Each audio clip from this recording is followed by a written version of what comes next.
अस्सलाम वालेकुम dear students. आज हम नाइन्थ क्लास की बायो का चैप्टर नंबर 4 हम स्टार्ट करेंगे। उसका लेक्चर नंबर 1 है हमारे पास। चैप्टर का नाम है दी सेल। ठीक है, इसमें हम सेल के बारे में कंप्लीट जो स्टडी है वो हम करेंगे। ठीक है, सबसे पहले हम देख लें कि व्हाट इज़ सेल, सेल होता क्या है। ठीक है, सेल हम कहते हैं cell is structural and functional unit of life. ठीक है, कि लाइफ का जो स्ट्रक्चरल और फंक्शनल यूनिट है वो सेल है। ठीक है, और जितने भी लिविंग ऑर्गेनिजम्स हैं these all are composed of cells, ये सेल से बने होते हैं। यूनिसेलुलर ऑर्गेनिज्म के अंदर जो है वो एक ही सेल होता है, कंप्लीट ऑर्गेनिज्म एक ही सेल होता है, जबकि जो मल्टी सेलुलर ऑर्गेनिजम्स हैं उनमें थोड़ी सी कम्प्लेक्सिटी होती है, उनमें ज़्यादा सेल्स पाए जाते हैं। वो सेल्स अरेंज होकर टिश्यूज़, ऑर्गन्स और ऑर्गन सिस्टम्स बनाते हैं। ठीक है, उसके बाद सेल्स को स्टडी करने के लिए जो बेसिक चीज़ चाहिए होती है दैट इज़ माइक्रोस्कोप। ठीक है, तो माइक्रोस्कोप के बारे में हम कुछ चीज़ें देख लेते हैं। ठीक है, माइक्रोस्कोप वो इंस्ट्रूमेंट है जिस इंस्ट्रूमेंट की वजह से हम सेल्स को देख सकते हैं। ठीक है, सेल्स को हम क्या कर सकते हैं, बहुत ज़्यादा हद तक हम उसको मैग्नीफाई करके, हम उसको बड़ा करके क्या कर सकते हैं, क्लियरली देख सकते हैं। Cells are tiny structures, minute structures and they can not be seen without microscope. Microscope के बगैर वो नहीं देखी जा सकती। ठीक है, तो माइक्रोस्कोप की डिस्कवरी सबसे पहले हम देख लेते हैं। ठीक है, 1596 के अंदर हॉलैंड के अंदर एक साइंटिस्ट है ज़ेकेरियस जेनिसन। ठीक है, इसने सबसे पहले क्या किया, एक माइक्रोस्कोप, इसने जो फर्स्ट माइक्रोस्कोप है इसने बनाई। इसने किया क्या, इसने ट्यूब एक ली, इसने क्या लिया, एक ट्यूब या एक पाइप लिया, उसके दोनों सिरों के ऊपर उसने क्या किया, उसने लेंसेज लगा दिए, लेंसेज फिट कर दिए, और उन लेंसेज के थ्रू जब उसने किसी ऑब्जेक्ट को, किसी चीज़ को जब उसने आंख से देखा तो वो क्या हुआ, वो नॉर्मल साइज से बड़ी नज़र आई। यहाँ से स्टार्ट हुई डिस्कवरी ऑफ माइक्रोस्कोप। ठीक है, तो इस डिस्कवरी के बाद ये हुआ कि बाकी साइंटिस्ट भी इन्वॉल्व हुए इस काम के अंदर। उन्होंने भी क्या किया, डिफरेंट माइक्रोस्कोप्स उन्होंने भी क्या की, डिस्कवर की। ठीक है, तो ये जो जेनिसन ने माइक्रोस्कोप डिस्कवर की थी, इसमें किसी भी चीज़ को 3 to 9 टाइम्स बड़ा करके देखा जा सकता था। ठीक है, तो उसके बाद जो माइक्रोस्कोप के बारे में तीन चीज़ें, तीन टर्म्स जो हैं वो हमारे लिए क्या होनी चाहिए, वो हमें उनका आइडिया होना चाहिए। ठीक है, इस लेक्चर को आगे कंटिन्यू करने से पहले नंबर 1 चीज़ है मैग्नीफिकेशन।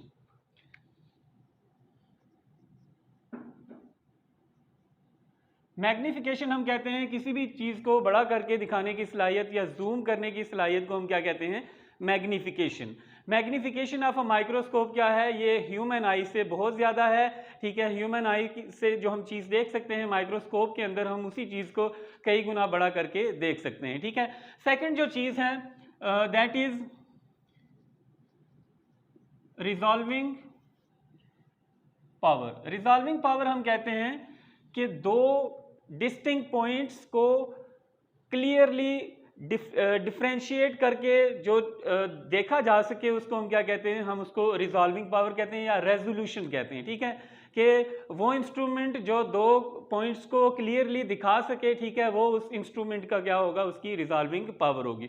ह्यूमन आई की रिजॉल्विंग पावर अगर देखें ह्यूमन आई की, तो ह्यूमन आई की 0.1 मिलीमीटर ये ह्यूमन आई की रिजॉल्विंग पावर है। कि अगर दो पॉइंट्स मौजूद हैं तो वो कितने फासले पे हों तो ह्यूमन आई उसको क्लियरली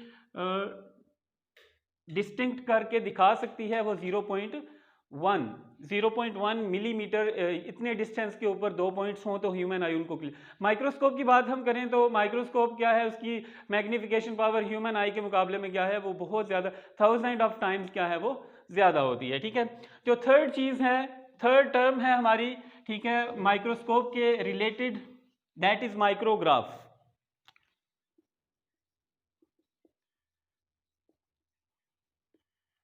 माइक्रोग्राफ हम कहते हैं, माइक्रोग्राफ इज़ अ फोटोग्राफ, ये वो फोटोग्राफ है जो कि माइक्रोस्कोप से हमें हासिल होता है। किसी भी चीज़ को माइक्रोस्कोप के नीचे रखेंगे, उसकी जो इमेज आएगी, उस इमेज का जो हमारे पास फ़ोटो होगा, उसकी जो तस्वीर होगी, उसको हम क्या कहेंगे, माइक्रोग्राफ का नाम देंगे। ठीक है, तो ये तीन टर्म्स जो हैं ये माइक्रोस्कोप को स्टडी करने से पहले हमें समझना क्या है, हमारे लिए ये बहुत ज़रूरी है। ठीक है, अब हम कुछ माइक्रोस्कोप की टाइप्स हैं उनको देख लेते हैं। ठीक है, उनमें नंबर वन टाइप है हमारे पास लाइट माइक्रोस्कोप।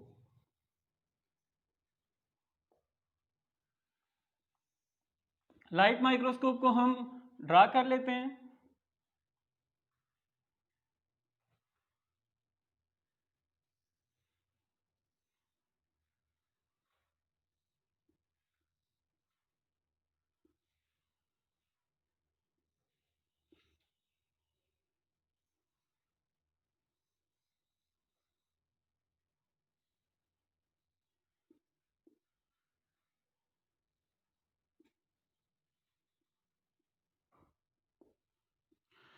इसके डिफरेंट पार्ट्स को हम देख लेते हैं माइक्रोस्कोप के, लाइट माइक्रोस्कोप के। इसमें डिफरेंट लेंसेज मौजूद होते हैं। ये जो ऊपर लेंस है इसको हम कहते हैं आई पीस कहते हैं।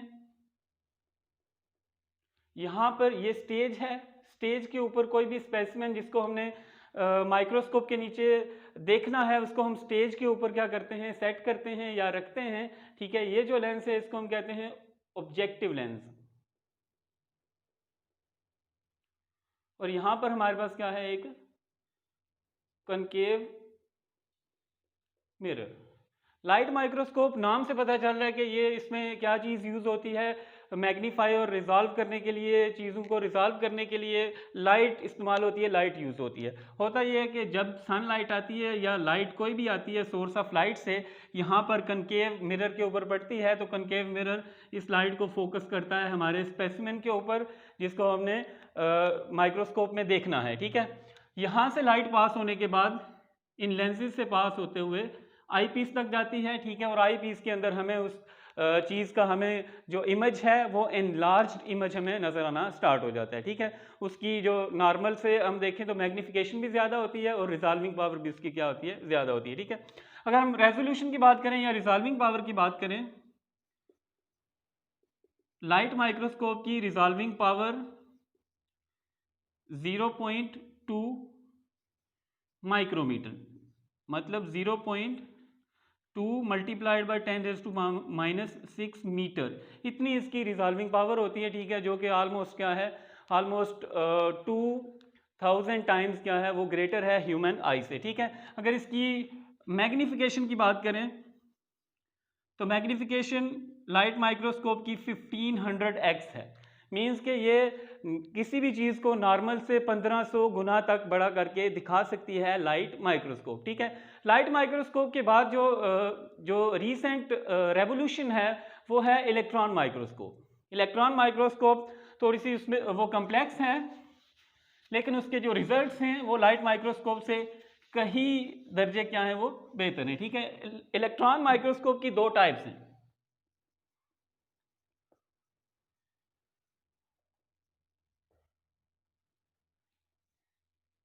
इलेक्ट्रॉन माइक्रोस्कोप अगर हम देखें, इसको अगर हम बनाएं या ड्रा करें, इसका स्केच एक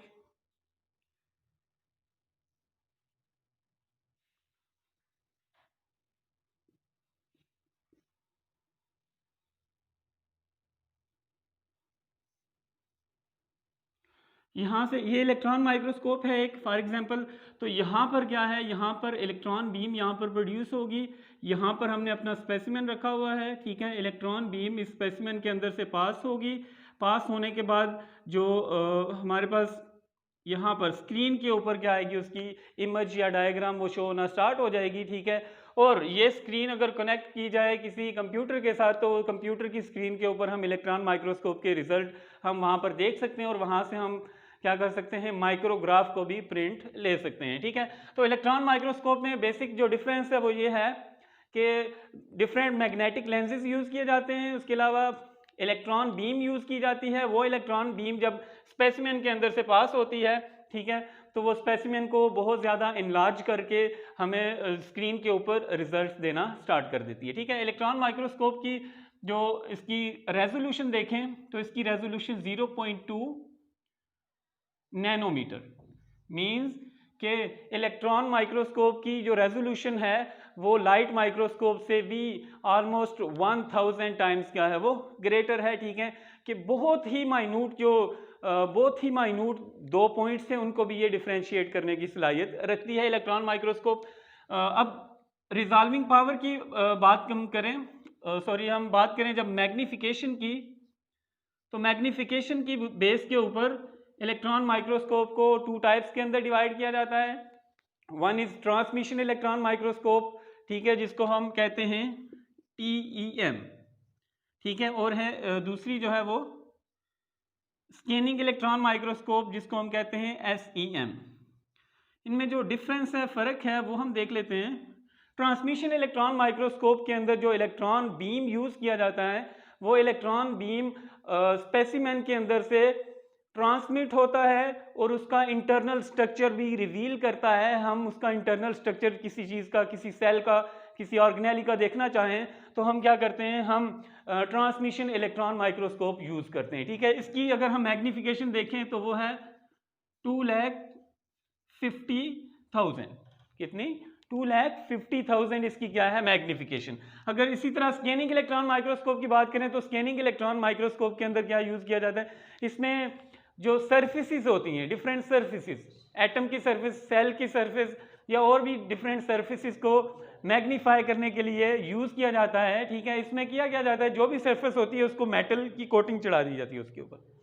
जब मेटल की कोटिंग चढ़ा दी जाती है, जो ही इलेक्ट्रॉन बीम आती है उसके साथ टकराती है और वो डिफरेंट एंगल्स पे रिफ्लेक्ट हो जाती है, जिससे हमें पता चल जाता है कि ये एटम की या सेल की क्या है सरफेस हमारे पास क्या आती है। ठीक है, अगर इसकी मैग्नीफिकेशन की बात करें तो इसकी मैग्नीफिकेशन TEM से, ट्रांसमिशन इलेक्ट्रॉन माइक्रोस्कोप से थोड़ी सी कम होती है। ठीक है, SEM की अगर इसकी मैग्नीफिकेशन की बात करें तो वो 1 लाख, कितनी है वो 1 लाख टाइम्स, मीन्स कि ये 1 लाख गुना, किसी भी चीज़ को 1 लाख गुना बड़ा करके देखा जा सकता है इसके ज़रिए हम बैक्टीरिया को, हम वायरस को, हम डिफरेंट प्रोटीन्स को हम क्या कर सकते हैं, ईजीली हम देख सकते हैं। ठीक है, तो आज का लेक्चर हमारा यहीं पर कंक्लूड होगा। इलेक्ट्रॉन माइक्रोस्कोप आपका जो असाइनमेंट है या काम है आज का, वो आपने ये करना है कि आपने human eye, light microscope, electron microscope, इन तीनों को क्या करना है, आपने कंपेयर करना है एक टेबल की फॉर्म में, टेबुलर फॉर्म के अंदर। इनकी रिजॉल्विंग पावर और इनकी मैग्नीफिकेशन को आपने क्या करना है, एक टेबल की फॉर्म में आपने लिखना है। ठीक है, आज के लेक्चर में इतना ही है। ठीक है, बाकी हम क्या करेंगे नेक्स्ट लेक्चर के अंदर जो हिस्ट्री है फार्मूलेशन ऑफ सेल थ्योरी की, उसको हम देख लेंगे। अल्लाह हाफिज़। अस्सलाम वालेकुम डियर स्टूडेंट्स, आज हम चैप्टर नंबर 2 का लास्ट टॉपिक आज हम डिस्कस करेंगे। ठीक है, इस टॉपिक के अंदर हम पहले थ्योरी को डिस्कस करेंगे, फिर उसके बाद हम लॉ या प्रिंसिपल को डिस्कस करेंगे। एक्चुअली होता यह है कि कोई हाइपोथेसिस अगर ट्रू प्रूव हो जाए एक्सपेरिमेंट से, ठीक है, तो उस हाइपोथेसिस के बाद में क्या किया जाता है, उसको फर्दर टेस्ट किया जाता है। ठीक है, उससे न्यू हाइपोथेसिस बनाए जाते हैं, उनको भी मज़ीद टेस्ट किया जाता है। ठीक है, अगर ये सारे हाइपोथेसिस जो कि एक हाइपोथेसिस से, मेन हाइपोथेसिस निकलते हैं, ठीक है, ये सारे अगर ट्रू प्रूव हो जाएं, ठीक है, तो उस वक्त वो जो ओरिजिनल हाइपोथेसिस है वो हमारे पास थ्योरी बन जाता है। वो क्या बन जाता है, वो थ्योरी बन जाता है। ठीक है, और उस थ्योरी को फिर साइंटिस्ट की ये कोशिश होती है, ठीक है, कि उससे मज़ीद हाइपोथेसिस बनाए जाएँ, उनको टेस्ट किया जाए और किसी तरीके से इस थ्योरी को जो डिसप्रूव करने की कोशिश की जाए। ठीक है, लेकिन अगर एक्सपेरिमेंट्स के थ्रू वो थ्योरी डिसप्रूव नहीं हो सकती, ठीक है, तो उस वक्त वो फिर जो थ्योरी है वो क्या बन जाता है, लॉ। और लॉ क्या होता है, एक कांस्टेंट फैक्ट ऑफ नेचर होता है। ठीक है, जिसको चेंज नहीं किया जा सकता, जिसको जुटलाया नहीं जा सकता। ठीक है, बायोलॉजी के अंदर जो लॉ एंड प्रिंसिपल की एग्जांपल्स हैं वो है हार्डी वेनबर्ग्स लॉ, उसके अलावा मेंडल्स लॉज ऑफ इनहेरिटेंस। ठीक है, ये इंपॉर्टेंट लॉज हैं बायोलॉजी के अंदर जो कि स्टडी किए जाते हैं, पढ़े जाते हैं। ठीक है। उसके बाद यहाँ तक हमारा ये जो बायोलॉजिकल प्रॉब्लम वाला टॉपिक है ये यहाँ पर हमारा क्लोज हो गया। लास्ट पे हम क्या कर लेते हैं, इसकी जो फ्लो शीट डायग्राम की मदद से हम इसको देख लेते हैं कि जब भी कोई बायोलॉजिकल प्रॉब्लम या बायोलॉजिकल क्वेश्चन आता है, ठीक है, तो उसकी सबसे पहले जो स्टेप के अंदर ऑब्जर्वेशंस की जाती हैं, ऑब्जर्वेशंस लेने के बाद, ठीक है, उसको हाइपोथेसिस के अंदर ऑब्जर्वेशन की बेस के ऊपर क्या चीज़ बनाई जाती है, हाइपोथेसिस, ठीक है। हाइपोथेसिस के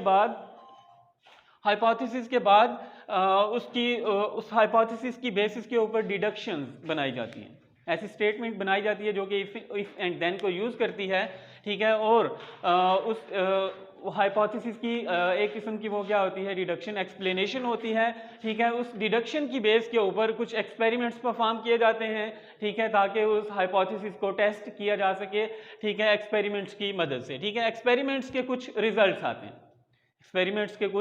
रिजल्ट्स आते हैं, ठीक है। वो रिजल्ट्स अगर तो ओरिजिनल हाइपोथेसिस को प्रूव कर रहे हों, ठीक है, तो उसके रिजल्ट्स को रिपोर्ट किया जाता है, ठीक है। अगर वो उसको प्रूव ना कर रहे हों, ठीक है, रिजल्ट्स प्रूव अगर नहीं कर रहे, तो फिर हम क्या आ जाते हैं सेकंड स्टेप हाइपोथेसिस पे। हाइपोथेसिस हमारा प्रूव नहीं हुआ तो न्यू हाइपोथेसिस बनाएंगे, ठीक है। बाकी स्टेप्स के होंगे ये इसी तरह कंटिन्यू होंगे। लेकिन अगर प्रूव हो जाता है रिजल्ट्स की मदद से हाइपोथेसिस, तो उसके रिजल्ट्स को रिपोर्ट किया जाता है, ठीक है। रिपोर्ट करने के बाद फर्दर उसकी टेस्टिंग की जाती है, फर्दर उसको टेस्ट किया जाता है। फर्दर टेस्टिंग भी अगर क्या होती है, वो प्रूव हो जाती है, तो उसके बाद उसको किस में कन्वर्ट कर दिया जाता है, थ्योरी के अंदर, ठीक है। वो क्या बन जाती है हमारे पास, थ्योरी बन जाती है, ठीक है।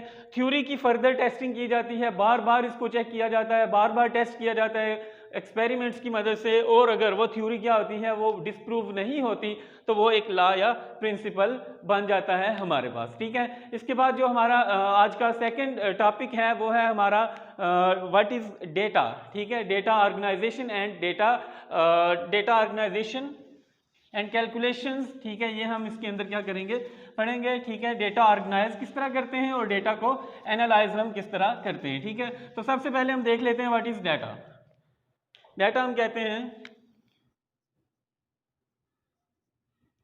कि ड्यूरिंग रिसर्च के दौरान कोई भी हमारे पास नेम्स आते हैं, कोई भी हमारे पास डेट्स आती हैं, कोई भी हमारे पास वैल्यूज जो आती हैं, ठीक है, उनको हम क्या नाम दे देते हैं, ये हमारे पास क्या आ जाता है, डेटा आ जाता है। डेटा हासिल कैसे किया जाता है, डेटा ऑब्जर्वेशंस से हासिल करते हैं हम, ठीक है। उसके अलावा डेटा जो रिजल्ट्स आते हैं एक्सपेरिमेंट के, उनसे डेटा हमारे पास आता है, ठीक है। जो ऑब्जर्वेशन का डेटा है वो फर्दर हमें हाइपोथेसिस और डिडक्शन बनाने के अंदर हेल्प करता है, जबकि जो रिजल्ट्स का डेटा है वो हमें हेल्प करता है कि हम बायोलॉजिकल प्रॉब्लम के बारे में अपने कंक्लूजन दे सकें या हम बायोलॉजिकल प्रॉब्लम को कंक्लूड कर सकें, ठीक है।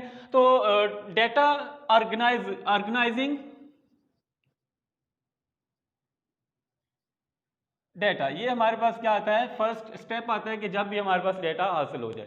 डेटा ऑर्गेनाइजिंग का मतलब है कि जो भी हमारे पास वैल्यूज़, जो भी हमारे पास नेम्स या जो भी हमारे पास किसी फॉर्म के अंदर डाटा आता है, ठीक है, उस डाटा को हमने क्या करना होता है, ऑर्गेनाइज करना होता है, एक तरतीब देनी होती है। सेकेंडली हमने उसको चार्ट्स की फॉर्म में, उसको डायग्राम्स की फॉर्म में, उस डाटा को हम क्या करते हैं, डिफरेंट जो टेबल्स हैं उनकी फॉर्म में, ग्राफ्स की फॉर्म में हम क्या करते हैं, कन्वर्ट कर लेते हैं, ठीक है। ये कन्वर्जन इस वजह से की जाती है, इनमें कन्वर्ट इसलिए किया जाता है, ऑर्गेनाइज इसलिए किया जाता है कि उस डेटा का कोई हम कह सकते हैं कि प्रेजेंटेबल मैनर के अंदर हम उसको लेकर आ जाते हैं, ठीक है। उसके बाद डेटा ऑर्गेनाइज एक दफ़ा हो गया, डेटा ऑर्गेनाइज करने के बाद हमारे पास नेक्स्ट जो स्टेप है वो है हमारे पास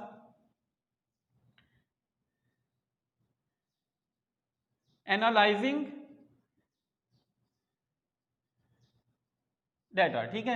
कि जो डाटा हमारे पास आ गया है, ठीक है, ऑर्गेनाइज भी हमने इसको कर लिया, अब हमने इसको क्या करना है, एनालाइज करना है, ठीक है। एनालिसिस हमने इसका करना है, ठीक है, कि इस डेटा का क्या मतलब है या इस डेटा की क्या एक्सप्लेनेशन, पॉसिबल एक्सप्लेनेशन हो सकती है, ठीक है।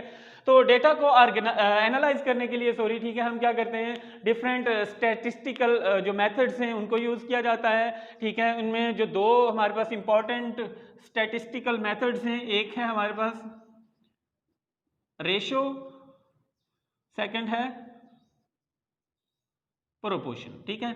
रेशो हम कहते हैं कि जो एक नंबर का, ठीक है, किसी भी एक नंबर का दूसरे नंबर के साथ क्या रिलेशनशिप है, क्या उनके दरमियान तल्लक है, इसको हम क्या कह देते हैं, डेटा, हम इसको क्या कह देते हैं, रेशो का नाम दे देते हैं। ठीक है, फॉर एग्जांपल हमारे पास अगर मलेरिया के पेशेंट हमारे पास 150 हैं, ठीक है, और जो नॉर्मल पेशेंट हैं वो हमारे पास कितने हैं, वो सिर्फ 50 हैं, तो इन दोनों की रेशो क्या होगी, 3:1।